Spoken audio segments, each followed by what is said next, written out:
Now that's a good good get. get, baby. That's a good get.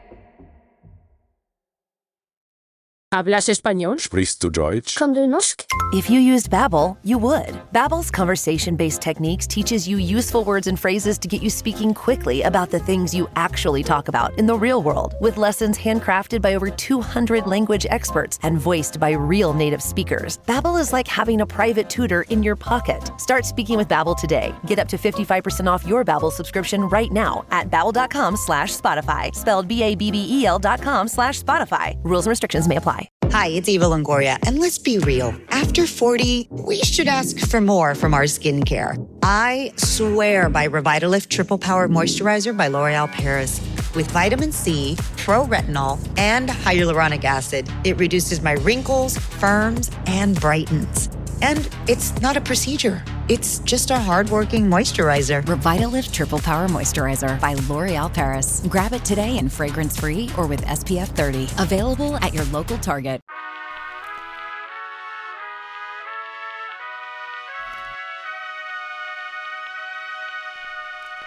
Welcome to Worse Than You with Mo Fry Pasick. I'm Mo, and every week I'm asking today's most captivating artists how they got their acts together. This show is not about their best or most famous work. It's about the work that means the most to them, their creative process, and why they make their art. This week's guest is a Peabody and Writers Guild award-winning writer and comedian. Hooty hoo! He's been on the writing staff for The Late Show with Stephen Colbert for nearly 700 episodes, and his solo show, Sorry for Your Loss, is part of the second season of Dropout Presents. Please welcome to the pod, Michael Cruz Kayne. Ready, set, show! Oh, we're here. Really good. Really good. We're here. How are ya? Oh, I'm so much better. I want to be introduced with all of my accolades before everything I do. Isn't it nice?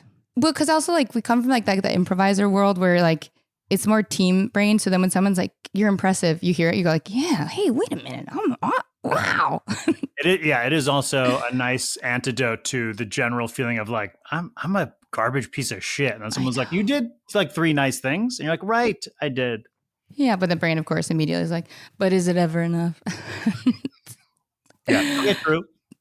And we're back. And we're back. Well, I always like to open with what we call a too long didn't read about whatever project. And then we kind of jump off to maybe your themes, maybe your process, how that is symbolic of all of it and none of it. And I'm really excited because this season we've been really talking about sort of the abstract process of people's art that isn't wake up and work, and the transmuting of and alchemy, like really big feelings, and grief has been a pretty common theme with a lot of the artists. And so maybe start with the too long didn't read about your show, Sorry for Your Loss, for my listeners. Yeah, of course. First of all, the lexicon of this show is so sophisticated. We're talking alchemy. We're talking... I'm autistic. I can't help it. Transmuting. I love it. So Sorry for Your Loss is a show about grief. It's comedy about grief. It is even more explicitly about the death of my son. So that right there is, I could see right there people listening to your podcast, half of them being like, and click. Oh, go ahead and skip. I'm going to say 99% are going to turn up the volume. Some turn ups, some turn downs, and I understand. Because it's trauma, though, and we need people who make it fun. I'm sorry, keep going. Yeah. No. Well, I mean, okay, there's so many. I have a lot of thoughts about it. One of them is just the idea of it being trauma is even something for myself that I'm like, I don't really think of it as traumatic. And my therapist being like, you're wrong. Or just your understanding of trauma. Like what? Yeah, exactly. Yeah. Well, I think also... Oh, I'm derailing myself. So it's totally fine. I'm going to do the too long didn't read. So it's about, well, maybe I already did it. It's about that. That's what it's about. And how I dealt with that loss, how my wife dealt with that loss, and how present and future tense, I continue to process it and my relationship to my son, and how I, feel that relationship in the future. There is, oh my God, I'm like nerding out so big right away. This is the perfect podcast for that. I promise you. There's a play called I Never Sang for My Father It's obviously different from my relationship with my son, who was 34 days old when he died. But at the end of the play, the lead gives a monologue, and in it he says, death ends a life, but it does not end a relationship, which struggles on in the survivor's mind towards some resolution, which it never finds. And that's like sort of the idea that I'm grappling with in the show. That is also, if you can even believe it for 1 second, so funny. I can't believe it for a million seconds. I think, it's like, why someone like you who's willing to do what feels so, I always, on this pod, I always talk about the Indiana Jones leap of faith, right? What feels like that giant step into the crevasse where you'll never come back and just go deep, deep is actually a step onto an invisible bridge that is connecting so many people who need you to make these moments funny. Like, the thing isn't funny. No one's saying that, but you're actually like stepping into an unknown in order to change it. Yeah, I think that's a distinction that I'm glad that you make, because a lot of people who have, like the New York Times wrote an article about sort of these grief shows, and they talked about my show in it. And of course, your boy read the comments. And so many of the comments are like, what kind of fucked up freak tries to make a joke of this or whatever? And I was like, no, if you saw it, it's not like that. Wait, so how does that feel to be like, because it's misunderstood with something that is so personal? Sort of thematically, like everything about anything anyone has ever said to me about Fisher, my son, who died, even the things that are like so dumb, none of them ever really bothered me, because I think one of the things that I have learned about in this is that everybody has their own life and their own, like, God, oh no, it's so corny. Everybody has their own perception of the world, and that's all that they can have. They have their own life experiences. So, you have people come up to you after you talk about something like this, and they're like, that's so real to me. I remember when my bird died, and you're like, that doesn't feel the same to me, but that's all you got. That's what you got. The worst thing that ever happened to you is your bird died. So you see this through the prism of that. Yeah. And so I think there's a world in which I'm really annoyed by that, but I don't live in that world, or I try not to. And likewise with people who are like, how dare you? It's like, because they can't imagine the thing that I'm doing. So once they saw it, they would be able to imagine it, and then they wouldn't feel that way anymore. But I don't begrudge them never having thought of it. Well, yeah, because you're also in so doing, like, meeting the feeling that they're not meeting and going like, I don't think that's the same. I feel upset, but you're not externalizing it as they are, right? You're going, I feel that. I don't know about it. Let me flow through it. Whereas those people have that feeling and then externalize it of, you're doing something wrong, instead of like, I need my pain validated in a bigger way. I don't like this comparison. It feels whatever the feeling might be. But that, I feel like that's that missing piece where people immediately go to like, screw you, you're making me feel a weird feeling. Like, yeah, I think there's like, there's a lot. Well, there's also, it's the internet too, man. Like everybody's out there being mad about everything. And so I try not to internalize that too much. I'm also so struck because I believe you have a quote of saying like the show is first for your family and your wife and your children and then yourself. And is this idea of like ownership and how someone receives it, but at the same time, how the show is like your creative partner itself. So I'm already curious, like, has this deepened your relationship with Fisher? Like, have you gotten to like feel like you got to know him better? First of all, yes, completely, definitely. Because it, like, trying to write down or compose an hour of thoughts forces you to examine things in a way that you might not have otherwise. And there are a lot of things that through the process of making the show that it's like, I would say something, I wish I could think of examples of this off the top of my head, but I would say something in some iteration of the show that felt true and even would be like successful, so to speak. In other words, it felt like it was resonating with people, whether that was because it was funny or whatever, that by the time I got to the last version of the show, I was like, it doesn't feel real to me anymore. I don't want to say that. Yeah. Well, how did you, because that is such a brave choice though, to like feel into that moment. Do you then like edit that because of the feeling, or do you just live with that? Yeah. So the way that I wrote the show mostly was completely on its feet. So in other words, here are 6 things that I want to talk about. I'm going to get up there and let's just see what I say. And we'll see how it goes, which is also how I write stand-up, which means that the people who see the first version of it are out of luck because it's just kind of, I'm just saying whatever. Yep. I'm recording it every time. And then as I go through it, I'm listening back to it and trying to listen not only for what works when it's comedy and, when it's supposed to be meaningful and when those two things are happening in the same moment, but also like what feels true to me. And there are a lot of times where I have to fight the instinct to be funny at the expense of being real. Not that I don't want to be funny. I do want to be funny. Or not even that I do want to be funny. I don't want to try to not be funny. Does that make sense? Completely, because it's hyper aware of the perception, a deflection and real pain. And it's like you want to maintain the authenticity without betraying an identity who does try and avoid almost. Yeah, exactly. I don't want to not be something. I want to be who I am. So if I say something and it's funny and it feels like me, then I want it. Yeah. But sometimes I have been doing comedy long enough, as I'm sure you and every person, I don't know if it's all comedians you interview on here, but I can be funny and not mean it easily. Like I can make people laugh all the time. Yes, shit that I don't believe. Yeah. But I know is funny. And so trying to take all that out as much as possible, remove everything that feels not real to me. And doing this show, I'm rambling so much. Doing this show. No, I'm clocking it all in the Mind Palace here. This is great. Doing this show is something that convinced me that I could do that in like my regular stand-up. But just like so much of the stand-up, one of like the mission statements that I'm aware of in this podcast is like, talking about the work of something you've made that matters to you. I've never made anything else that matters to me. This is it. Like everything else is kind of just like stuff that I thought was, funny. And it really wasn't until doing this show that it was like, well, what's the point of that? Because at a certain point, you are like, I'm funny. Like that's settled. So now what? So what?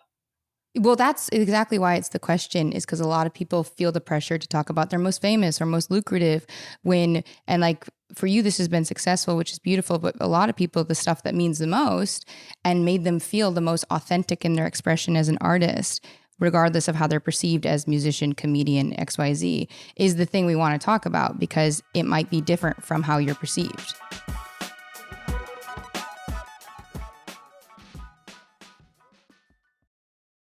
This episode is brought to you by Marqeta. When it comes to your payments provider, you can't afford to compromise. Marqeta's modern payment solutions flex with your business without the trade-offs. Stable and agile, secure and innovative, scalable and configurable. If they say you can't have it all, don't believe them. Your business demands more. Choose a payments provider that delivers more. Choose Marqeta. Visit marqeta.com/Spotify to learn more. This episode is brought to you by Paramount Plus. Paramount Plus has movies. So many movies. The movies you've seen 1,000 times and could watch 1,000 more. Iconic movies your friends can't believe you haven't seen. New movies, classic movies, new takes on classic movies. So whether you're into Top Gun or The Naked Gun, Mean Girls or Mission Impossible, Smurfs or Sonic the Hedgehog, there's a mountain of movies to discover on Paramount Plus. Start streaming today. What I want always to have people do is talk about process in this abstract way that is like, was it a choice when you look back? Was it cognitive? Was it whatever? And for you, when it comes to these co-creators with your work, is that intentional of like, I'm connecting with people who maybe understand the unseen or can see things from a different perspective? Or has that just been a coincidence throughout? You're talking about people that I collaborate with? Yeah, because it seems like Josh, even Colbert, like you're working, like it feels like people who maybe have been touched by grief, the ineffable, things you can't describe. Because Josh Sharp has been on the pod, and obviously Josh directed one iteration of this, I believe. And Josh's show has grief and loss. And I forgot that you work with Colbert, who I think has like such a heavenly understanding of grief. For listeners who don't know, Stephen Colbert had a very large loss of his father and brothers when he was young, and has this beautiful understanding of grief as a beloved tiger that can like pounce at any time. And it's someone who's working with it. Okay. So for those two people, it's quite different. Just to talk about Sorry for Your Loss for a second. A lot of what contributed to that being made the way it was is a woman named Kate Naven at Audible Theater. So I've done the show in a bunch of places, but then a lady at Audible Theater, who's I think is a genius and wonderful, named Kate Naven, saw it, and Kate had also had a tragic loss in her life, and I think that sort of attuned her more closely to what this show was about than maybe any other person who would have seen it, who also had the ability to produce it. So she saw it at Caveat, which I assume you know well. Oh, yes. For listeners, it's a downtown theater about educational, but also comedic. Kate Helen Downey, she programs there and she was on the pod too. She's wonderful. Oh, great. Yeah. So I had done the show there a couple of times. At one point I did it during the pandemic. And I think she like took it upon herself to research some grief things that I think might still be in the show even. And, but anyway, Kate saw the show there. And basically after seeing it pretty much right away was like, I want to produce this at our theater. So that was like, it was like her intention, right? Her, like, she's the active person there sort of pulling me to do the show more because of something that that resonated with her. Did that feel like affirming, or it was just, let's do it? Sure. It felt incredible. So, I loved her from the second that I met her.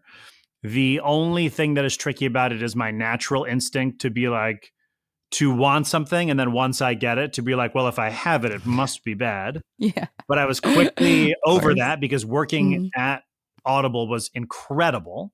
And then the Josh of it was that I knew that Josh, that was a very intentional choice. I knew that Josh was two things, well, many things, but two of them were funny, very funny, and attuned to the idea of thinking of grief in a non-superficial way. Beautiful. So I met with a bunch of directors. Like Audible set me up with all these people who were very acclaimed and like dynamic people. But ultimately it was like, I felt more aligned with Josh. And that's like what felt that like, there was the grief aspect of it, but then there's also like, if I talk to one of these directors and they're like, here's what I think is funny, and it conflicts with what Michael, think, then I'm worried I'm not going to trust that. Whereas if Josh is like, I don't think this is funny, I'm like, okay, well, I believe you. 100%. Because you're coming from knowing all aspects and saying no to this, not saying no to a perceived fear or misunderstanding of experience. Yeah, and we had also... We had collaborated before on things like fucking identical twins. Yes, exactly. I saw that in UCB under the Christidis, baby. Yeah, baby. I mean, it was just directing that was so fun. So I knew that there was the opportunity for collaboration that would be really exciting. Fucking Identical Twins was a very fun thing to work on. Which, for listeners, it was eventually made into the movie Dix the Musical. It's essentially gay depraved Parent Trap, and it's heavenly and perfect. That's exactly right. It's a complete monstrosity, and also perfect. I have nothing to do with the movie, but there is. I wish somewhere in the world is a video of what was originally called Fucking Identical Twins, and man, it was so great. I don't know who you'd have to bribe to get it.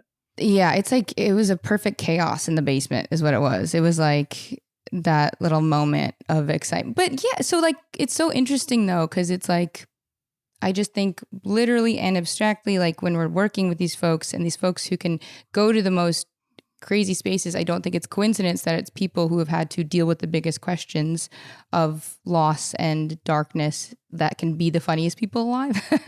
Because there's just so much more permission when you're less fearful or less, afraid of the unknown, which death is. Yeah. And I think that there is, if you have a disposition to be funny and you are not afraid to walk into the places like psychically that everybody's walking into individually, but not communally. If you feel the comfort to I don't mind talking about grief. There are not everyone, but people who want that will feel profoundly affected by those conversations. You know what I mean? I could totally see people being like, you know, I don't care about grief, so this show is meaningless to me. And it's like, yeah, I get that. Sure. You will care about you might not care about it now. You will care about it, but that's fine. Later on, you could watch it when you're 60. Yeah, exactly. Well, I'm curious too, because you went from essentially having this grief be a pretty private experience to then a show where you were the star in the center of it. And I'm like curious that was the iteration you decided like this manifested in, instead of, you know, like book or play or like something slightly external. It is like so much more vulnerable to go like, okay, I'm just going to tell it as is. Was it just the only way you knew how, or was it a choice intentionally of like, okay? I think I didn't consider anything else. I don't know exactly why. So it's less of a choice and more like, I guess if I were to describe it, it would be that I had been doing stand-up for, I don't know, a couple of years at that point when I first started doing this. And I just didn't care about what I was saying. So I would get up and you would have that sort of surreal experience that I assume you've had as a performer, but maybe not, because you're pretty, at least you give the appearance of being pretty connected to yourself when you perform.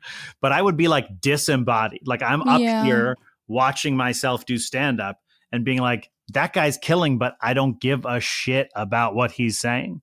Yeah, you're someone who's doing stand-up. Exactly. And it's a performance of a performance, so to speak.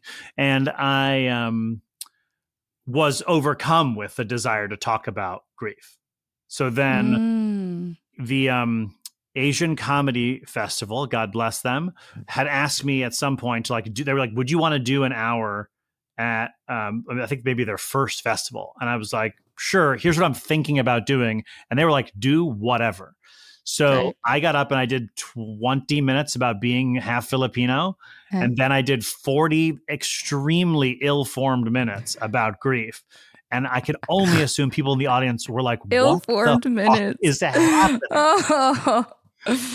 Oh no. Absolutely excruciating for them. Brutal. But gradually, you know, that eventually doing it the first time is what made it possible to do it any other times. And so if I hadn't had the Asian Comedy Festival, at which I continue to perform and I love, I don't know that it ever would have existed. I think people, because everything's so much like make this, do that. They forget circumstance. Like circumstance is just fine to create the thing, to be called to do the thing. Because then people say like, was it my idea? It's like, no, sometimes you get the invite and that is how the thing is created. And otherwise you would be too perfectionist or too scared to show up in mess or unperfect. Yes, I agree with that completely. It's also your piece is changing form to audio, to visual, to back, to forth. Like, it is an intimacy that I don't think a lot of people get with their pieces, because sometimes it's like make the thing and be done. Is that a theme in your work? Like, do you revisit? Because I feel like improv is the opposite, right? It's like it happens, it's done forever. Whereas this is like constantly growing and changing with you. I think that for me, once I started doing this, I had a goal of it just existing someplace where people could see it. You know what I mean? And now that the dropout of it has happened, it feels like it's met that goal. And I don't feel the need to keep doing the show. I love the show though. Like if someone were to say to me tomorrow, hey, would you come do the show for, you know, a month in LA? And if I could do it, I'd be like, yeah, absolutely. Sure. It's the only thing I've ever done where I get off stage and I'm like, I think that was good. Like, I think that was good. And I think it made, this is grandiose, but I think it made the world like a tiny, tiny bit better. The thing that I just did. Not grandiose. It's like your intention as an artist, and thank God. Yeah, I don't think I like saved anybody's life or anything, but I think I might have helped somebody think about something in a way that helped them.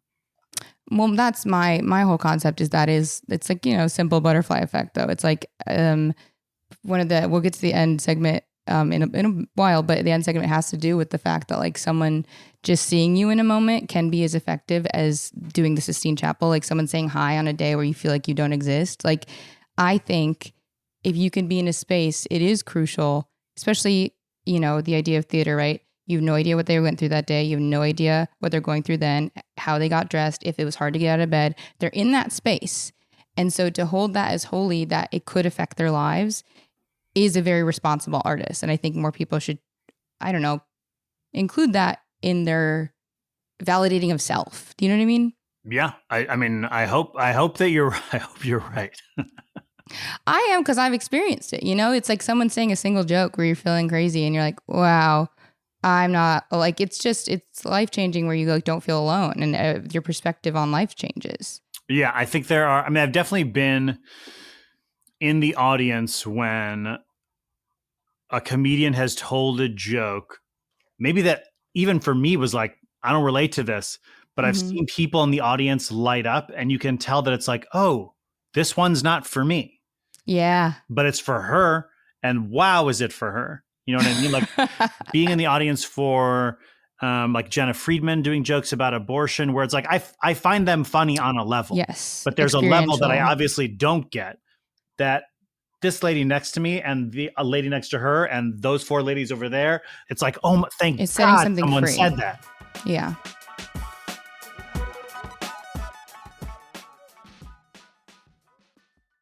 REI Co-op presents a perfect outdoor moment with the perfect gift. Picture this. You're ripping with your favorite person. Bluebird skies, blower powder, and frankly, you're skiing like legends. So sick.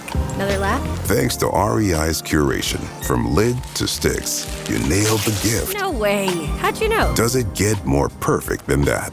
Give without guessing. Shop in store or visit rei.com. This podcast is brought to you by Carvana.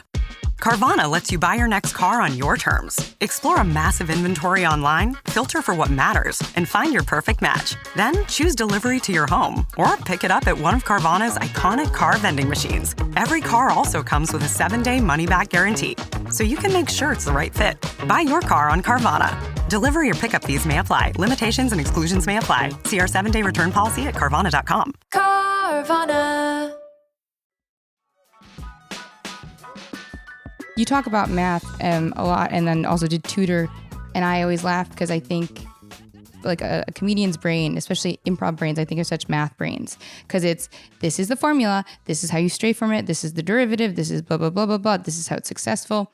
And then there's this heavenly moment where it's like, but like, have you calculated for love? Have you calculated for pain? Like, it is that thing where it's, if you can calculate and then swing to feeling and then swing back, it is so impactful.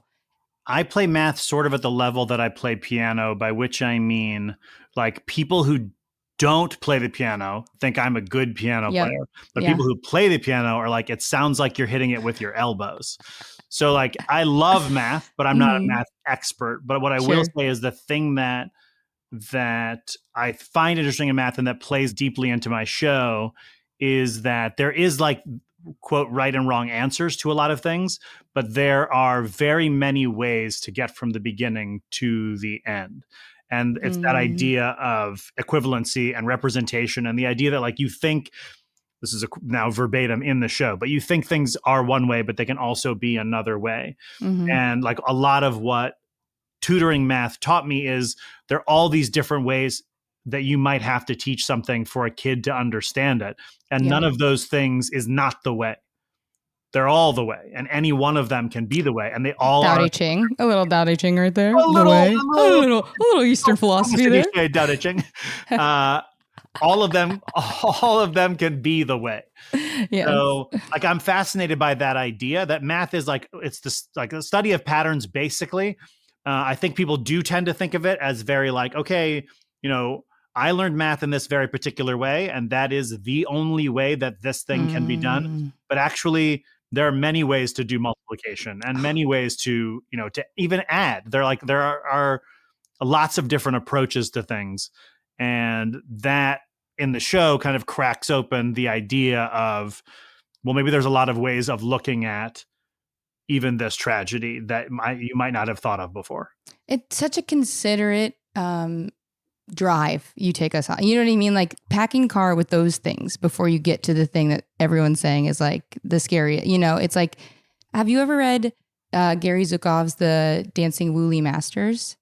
I have not. I like the title though. My dad read it in college, and I do think because of that, it like imbued to him like the way he teaches. But in it, he says, you know, some scientists are most scientists are technicians, but the best scientists are artists. They're people who think abstractly beyond what if. And I'm curious in that understanding, that way you're offering us, that way you're teaching us. Is that something that like you in therapy figured out, or something that helped you and you go, I want to share this? Like, was this a more literal cognitive thing, or is that also on its feet? It's also on its feet insofar as like I know the idea that I want to get to. You know what I mean? I know I want to talk about things being equivalent.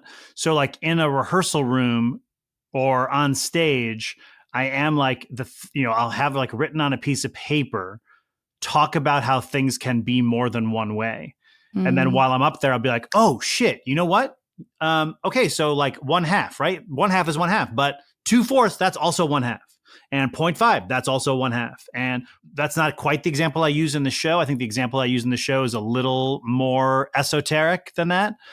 But once I get going, then I'm like, oh shit, I've actually talked about this a billion times when I was a tutor. So now that I've like found my way back to something that I really know, then it's like, oh, I have a million examples of this. And now let me just pick out the ones that I think are the most useful to what it is I'm trying to convey.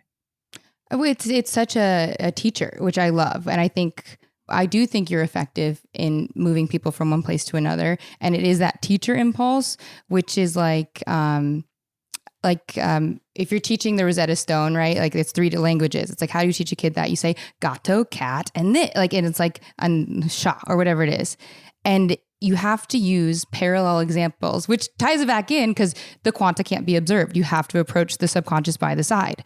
And like, I think all these themes are so present in your work, but in a very digestible way that people might not literally understand. Hi, I'm like kind of giving you peanut butter with the pills. I'm, approaching this really big thing from the side and letting you be with it instead of directly observing it and freaking out. Yeah. And I think there is an effort in the show.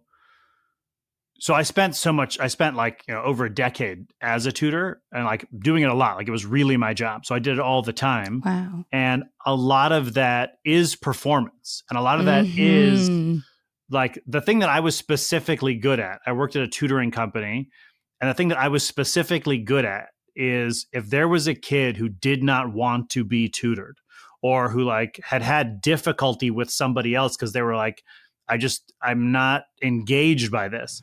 Engagement was like the thing that I was good at. You know what I mean? Like I was the least pedigreed person at this company. That's so special. Though. Everybody else, like, it's like PhDs from Princeton who are like absolutely brilliant people who are doing this.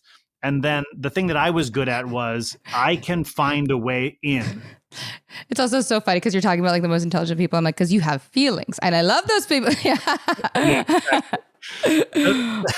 So I think that in this show, that's a talent that I try to bring to bear on the audience, to be like, this is something that is peanut butter with the pills, as you say. It's like something that's very difficult to meet head on. Yeah. Right. Like, and for a student of mine, it may have been whatever geometry. Like we can't go straight into this. I can't open the textbook to page 1 and just start reading to you how to do geometry. I have to find a way to engage you with this concept first. And then once you trust me, now I can do anything. Was that like, you were kind of like the closer, like you'd be called in for that? Or is that again, just your intuitive like presence? I wouldn't say like, the closer I think gives it. You're curious, Cedric. Yeah, no, hey, you said it. I heard it from your mouth. Makes it seem cooler than it is. But I do think that was like a particular, other tutors had this ability also, but it was like, no, I heard you said no. if you had like a spectrum of like purely being charismatic and purely being of the material, I was definitely further to the charisma side than most of the people. Beautiful. Well, I can horseshoe anything too, though, because then I'll be like, and in a way that is much more intelligent on a higher plane. I will take every compliment. Every compliment you can possibly formulate, I will accept. Don't threaten me with a challenge. I can do it. Well, I will, though, because I think you were still performing and working, being a comedian while grappling more privately with pain. Like it's a dance that I think sometimes people take too literally and feel like, you know, like I have to hide this or I have to tell this or I won't be seen. And it's something to step through, you know, quietly, but knowing you're not alone. I don't know. It's interesting. Yeah. I mean, for me, is that right? Is it like, I don't know if it's like, it might be being seen. I haven't really explored this in that way, but it really was just like, this is what I'm thinking about. I don't know how to not talk about this. Yeah. I mean, there were so many times that I wanted to talk about it and didn't, or times when I did talk about it and I was like, oops. So I was performing at UCB at the time so the story a little more in depth is that we had twins. And so Fisher died and Truman lived. But everybody at UCB knew, like everyone knew that we had twins. And like, you know, people, my indie team did like a show where like that I wasn't at, but that they videoed where they like all wore t-shirts with my kids' names on them and all this shit. And everyone was so incredibly supportive. And Fisher died. I didn't do improv for, I don't know how, I mean, a long time. And then I came back and was getting ready to go out on stage for Herald Night or something. Herald Night being, you know, just a form of improv. And one of my friends, who wasn't like a close friend, but a friend of mine, was like, hey, dude, so good to see you. How are the twins doing? We're just about to step on stage. And I'm like, oh, dude, I do not know how to say this to you right now. And I don't want you to feel bad, but one of them died. And it was like I had shot him in the face.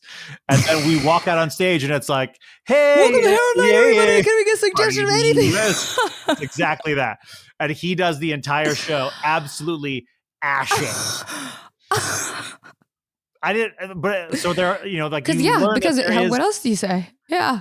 So it was like, I was not an expert at modulating how much of this to talk about and when. And so even like, because of moments like that, where that person had not done anything wrong.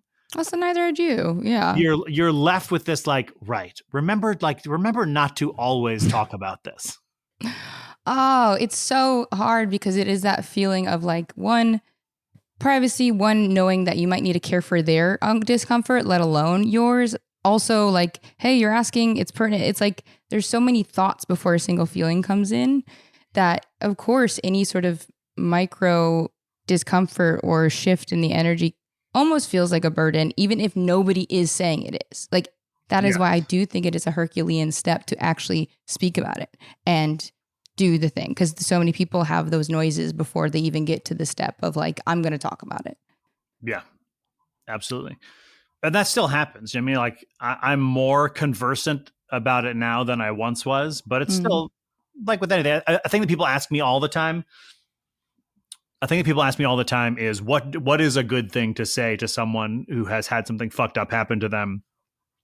And even having done this show for years and done, you know, talk back after the show and interview after interview, I'm still like, dude, you're fucked. There's no good thing.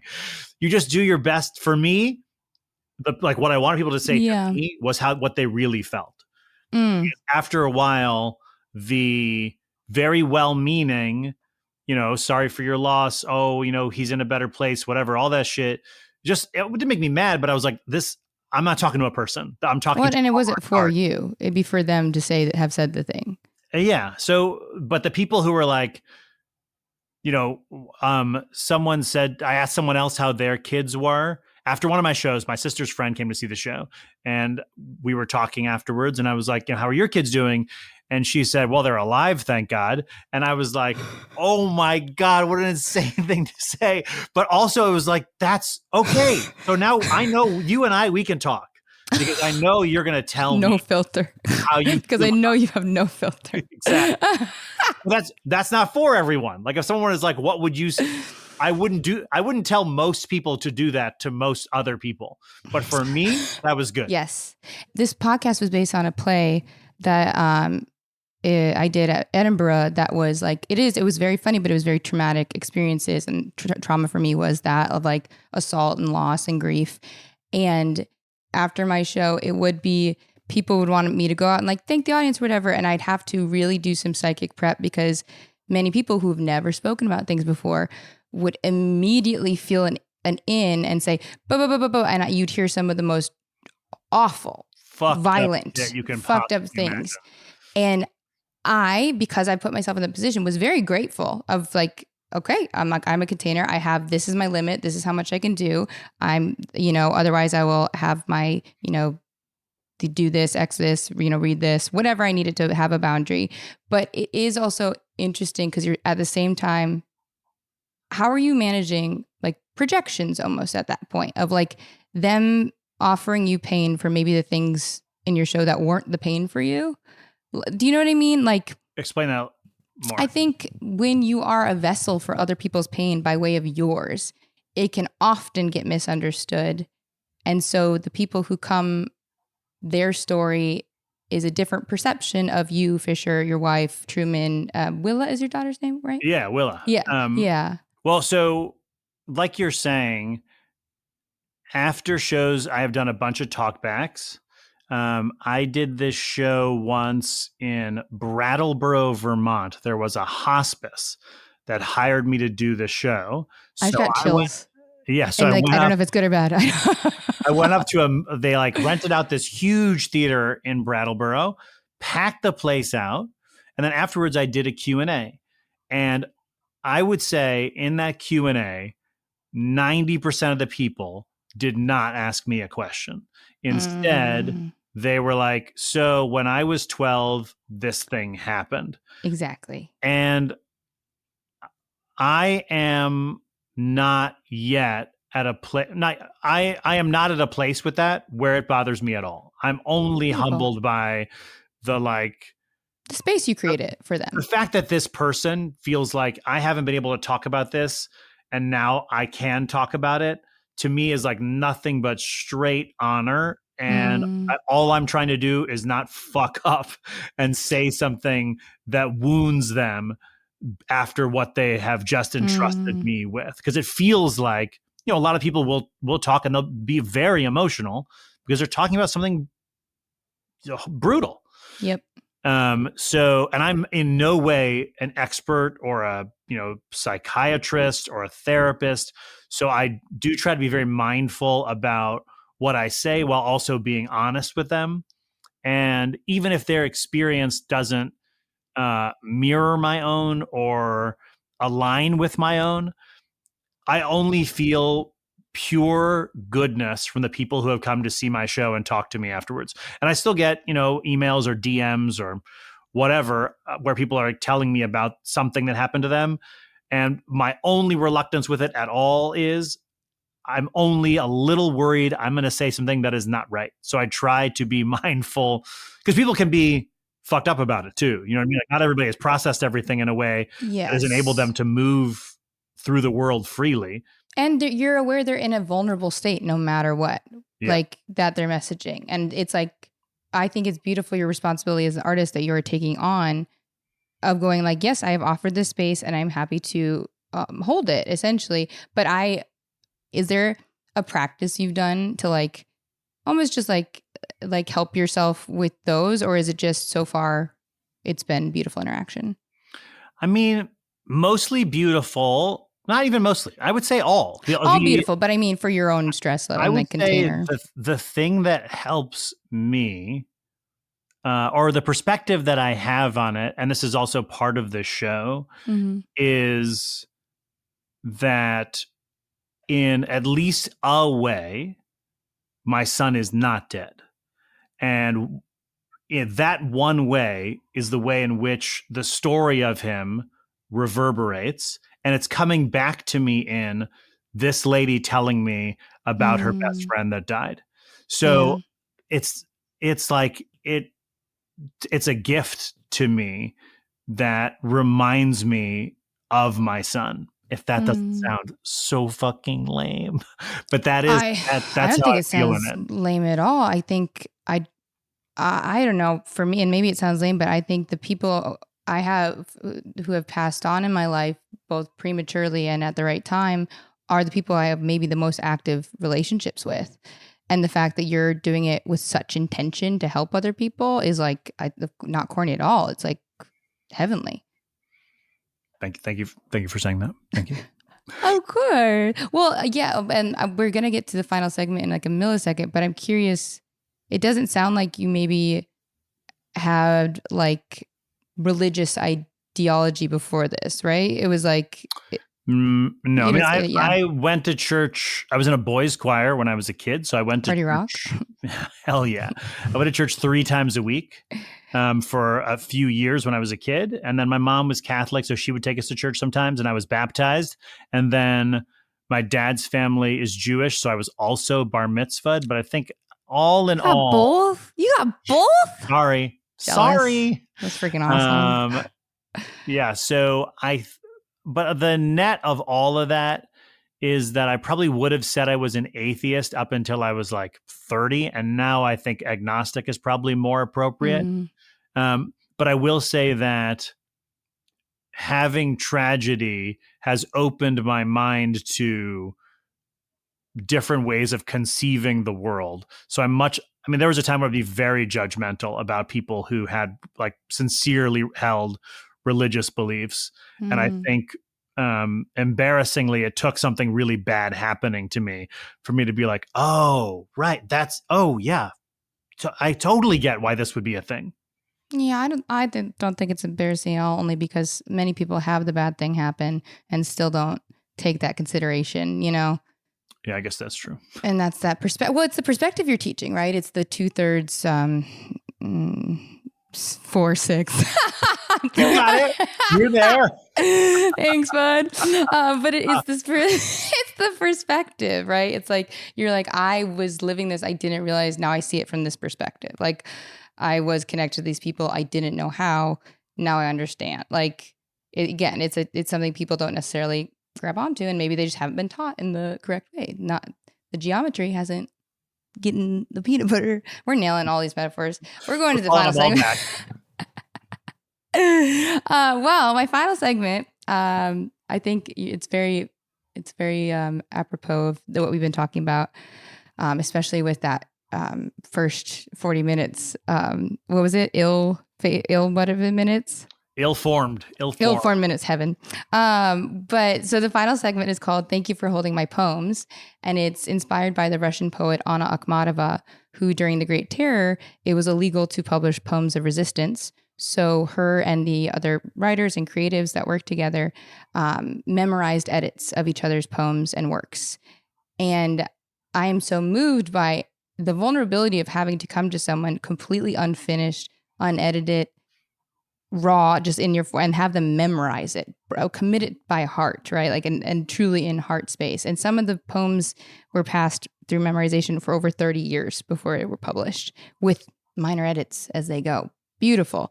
And so to me, a poem and holding it for each other can be something, you know, as small, again, as feeling like you're just not existing, like your story's not worth it. Maybe you're just going to fade away because the feelings are too big. And then a barista goes, I love your hair. And you feel like you exist. And that can change everything. But a poem can also be 40 ill-formed minutes of raw material that audience held for you, that allowed this show to come as is. And so I always say it's like whatever comes to mind is the right poem. And if a literal poem comes to mind, that's perfect. But I would love for you to share maybe a poem you've experienced or what that means to you. Okay, wait, does it have to be something that someone said to me, or Can it just be, okay. It's totally abstract. It can be literally a thought. Okay, well, this is not that abstract. Okay, but that's good. A show that I saw live, I think 2 or 3 times, is Jacqueline Novak's Get on Your Knees, which could not be further from the subject matter of my show. Like it's the complete, it's a billion trillion miles away. But it was a show. It's a show that I watched. For those who don't know, it is a show basically, I mean, at least superficially about sucking. Giving a blowjob. Yeah. To be reductive. I mean, it's about so many things, but that's, if you had to like write a topic sentence, I think that's what it would be. It's called Get on Your Knees. Yeah. Yeah. And what blew me away, what I love so much about it is that it was so of her. And I like the purity of feeling like this could only be this person's show. No, there is no, and you go to like, you log onto Netflix or whatever, and every day they release 100 specials, and all of those specials are some guy being like, if you could only see how dumb my wife is. Yuck. And what a relief it is to see something that is so singular. So singular. Yes. And it very much affected the way that I was writing about grief, because it was like, oh, just don't say what you would say. What would you say if someone asked you about this and you could say the thing you wanted to say? What would you say? And I mean, Jacqueline Novak's not the only person who has made me feel that way. I mean, Nanette was something that made me feel that way. Yeah. Like Julio Torres is someone who makes me feel that way. And I barely know Julio, and Hannah and Jacqueline I have never met in my entire life.